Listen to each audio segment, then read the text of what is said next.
Salam, məndən müəllimə sinirləri FM səviyyəli test toplumdan heyvanların bədən ölçüləri və bədən quruluşu bölməsindən bir neçə sualın izahını paylaşacağım.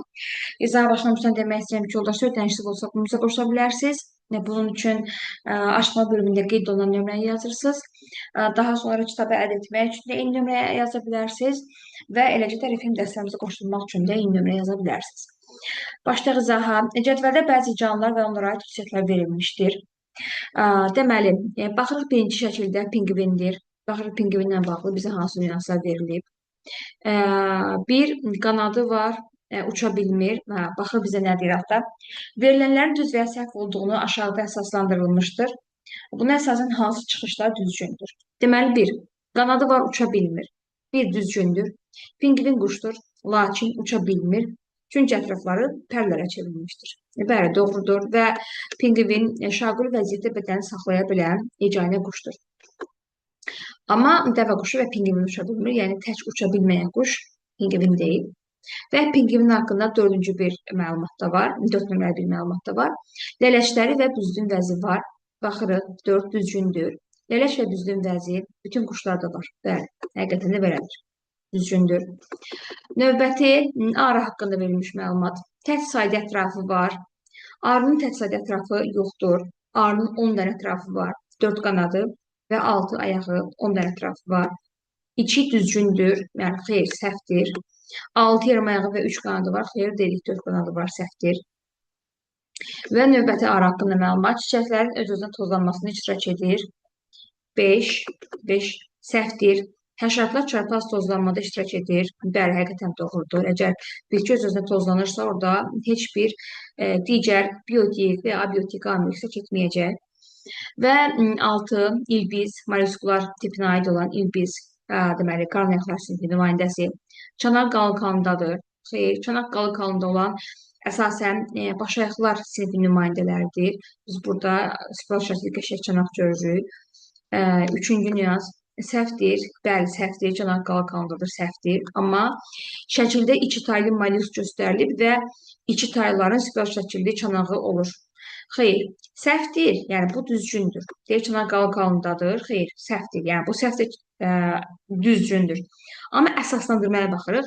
Şəkildə iki taylı mollyusk göstərilib. Xeyr, qarnaqlı mollyusk göstərilib.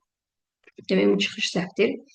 Və növbəti, hərəkət zamanı seliyə bənzər maddə ifraz edir. Bəli, bu seliyə bənzər maddənin ifraz olunması onun hərəkət sürətini zəiflədir və bu selik həmin orqanizmin zədələnməsindən qoruyur, düzgündür və bu selik bədəni zədələnmələrdən qoruyur. Bəli, doğrudur.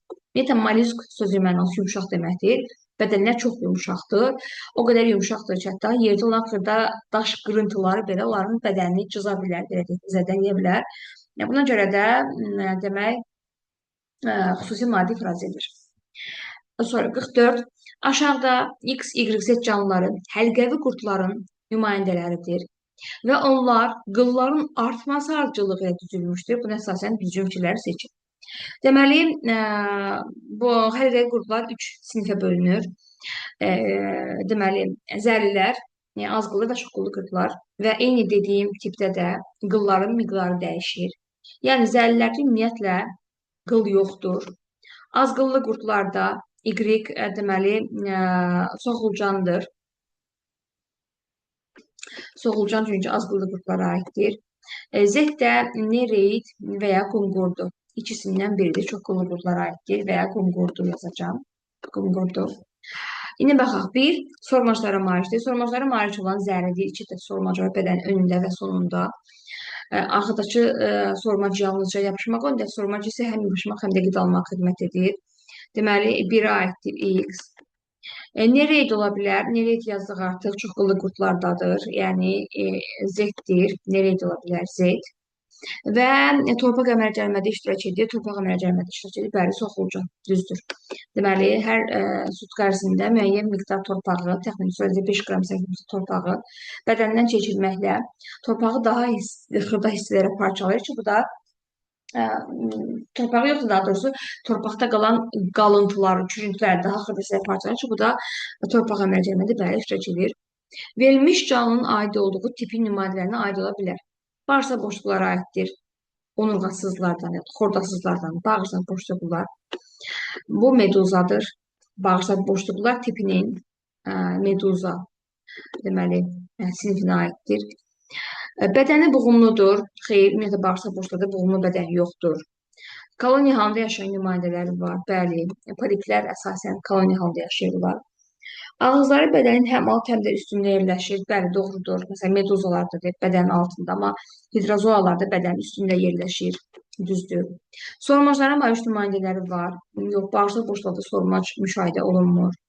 Həm oturaq, həm də fəal növləri var. Bəli, məsələn, hidra oturaqdır, amma bizim burada şəkil verilən meduza fəaldır. Çirək skeleti malik nümayəndələri var. Bəli, mərcan qayalarında çirək skelet var ki, məhz mərcanlar özləri məhv olduqdan sonra belə onların çirək skeleti uzun müddət qalır və balıqların belə deyək, evini, yuvasını təşkil edir. Sualtı qayaların əmələ gəlməsində iştirak edir və s. Belə, cavab 2, 3, 5, 6 bizim düzgün çıxışlarımızdır. Belə. Növbəti vaxtdan xəbərdar olmaq üçün yoldaşlar kanala abunə olmağı unutmayın. Uğurlar.